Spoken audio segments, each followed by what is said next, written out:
कि इस चुनाव में ए और बी टीम का पता लगेगा। हर हालत में इस चीज का पता लगेगा। और जहां तक राज्यसभा के चुनाव की बात है, हमने आपस में विचार विमर्श किया है। सब ने अपने अपने सारे साथियों ने राय दी है और सब ने एंड के ऊपर ये कहा कि भाई हम आप पे छोड़ते हैं कि आप जो फैसला करोगे हम उस फैसले को आगे लेकर के जाएंगे। मैंने अभी बहुत सारे लोगों से और बात करनी है।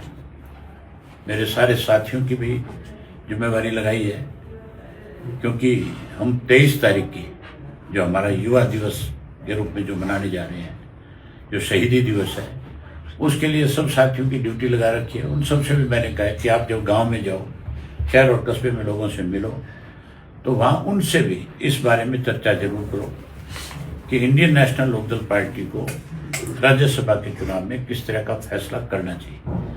हम लोगों की भावनाओं के मुताबिक अपना फैसला करेंगे। लोगों की भावनाओं का आम जनता की जो सोच होगी हम उसको लेकर के आगे बढ़ेंगे। जनता क्या चाहती है? जनता आज की तारीख में बीजेपी और कांग्रेस दोनों से दुखी और परेशान है। जो कांग्रेसी ये कहते हैं कि इस चुनाव में ए और बी टीम का पता लगेगा, हर हालत में इस चीज का पता लगेगा।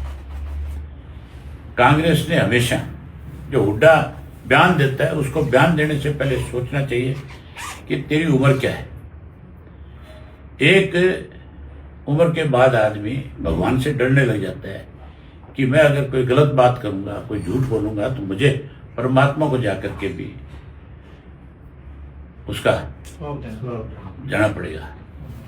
हुड्डा को शर्म आनी चाहिए ये बात कहते हुए। मुझे बहुत अफसोस के साथ ये बात कहनी पड़ती है कि हुड्डा साहब को शर्म आनी चाहिए।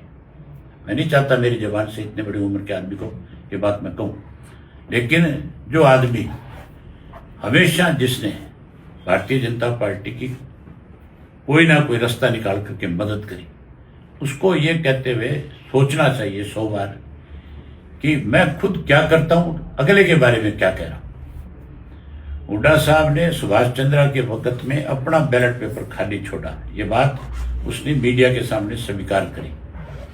14 लोगों को पेन की स्याही बदल करके बीजेपी की मदद करी।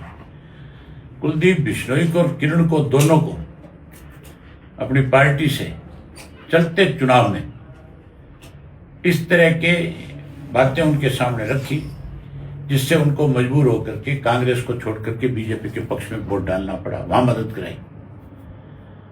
जब इसका लड़का चुनाव लड़ रहा था, तब तो इसने मेरे यहां हाथ लगा करके कहा था कि अभय जी आप मेरी मदद करना, मेरा बेटा चुनाव लड़ रहा है।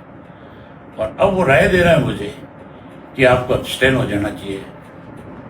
मैं उनसे पूछूंगा कि अब वोट मांगते हुए क्या शर्म है? चौटाला साहब ने तारीफ की थी दिवेंद्र हुड्डा के चुनाव की। नहीं, जो ठीक किया उसकी हम आज भी तारीफ करते हैं, लेकिन जो झूठ बोलता है, जो लोगों को गुमराह करता है झूठ बोल करके, उसके बारे में बताना पड़ेगा कि नहीं बताना पड़ेगा?